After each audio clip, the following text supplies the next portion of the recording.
Hi there, Auntie Cam coming back to you with an interesting comment that I received. If you've been following the chapters, you may have noticed that I made it clear that if someone was being rude or insulting, I wouldn't acknowledge them. This one is not exactly rude. See what you think, and I'll read it to you, and I'll tell you what I think. It starts off beautifully. Dear sweet lady, please do reevaluate what, or like better, who made you think who might make a go of this love. Methinks it's likely a money grubbing grandkid trying to cash in on his feisty, funny granny by posting another yawny kind of watch and laugh at my ridiculous grandma. Kind of YouTube video, kind of lots of sick and sad. My first question is, if you received a note like this, would that make you feel at ease? Would you respond with anger? Would you respond with fear that you've done something wrong? My response is, I think this person is trying to help me. And it's just about out of 100 choices, the worst she could have chosen.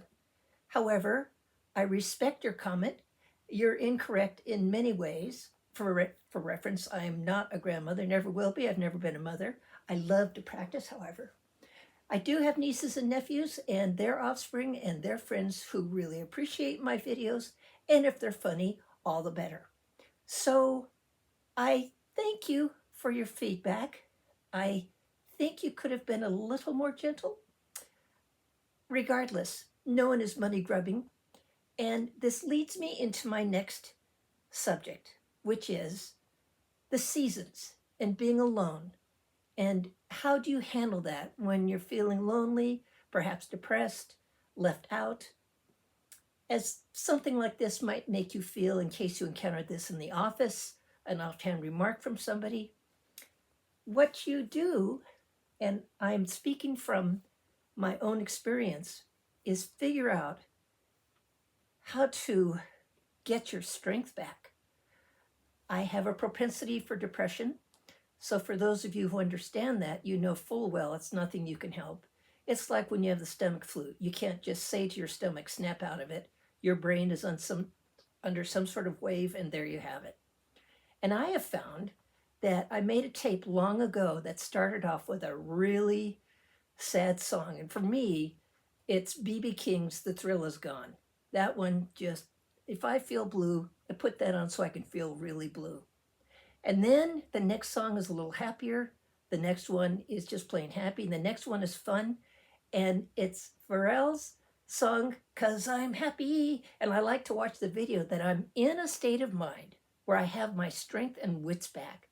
And my loneliness is gone and my courage is back. So there happened to be one Christmas when I was absolutely alone. I was watching my mother's dog. She was off somewhere. It just so happened the family went different directions and I had no one to spend Christmas with. And I was sad, but I took the dog after listening to that tape and I treated myself to a coffee, which was, it had caramel in it and peppermint, and it was so fun. And we walked around town. There was no one there but we two. And we got home after that walk, and it turned out to be one of the more delightful Christmases I had.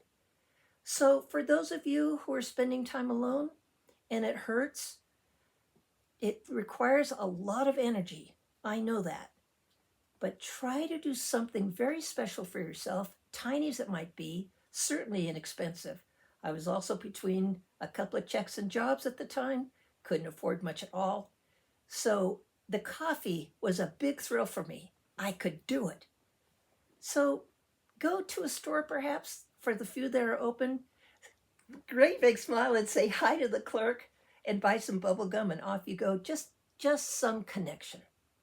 Same for the other holidays. It could be Hanukkah, Rosh Hashanah, Easter. I don't know the Buddhist holidays, I'm loath to say, but I'm sure they have some to observe. Regardless, to take care of yourself means you have to appreciate that you're sad and lonely and appreciate it. You can take a step to get out of it and love who you are because you are cherished. You wouldn't be here on earth if you weren't. I cherish you. I actually cherish the lady who sent this note. It was a little rough, but something to think about. So, on that, I hope it helps you through this and many other seasons in case you find yourself in that position. Aunt Cam loves you, ridiculous as she is. There you have it. Oh, that's tangy. Happy holidays, dears. Aunt Cam will see you soon. Bye bye.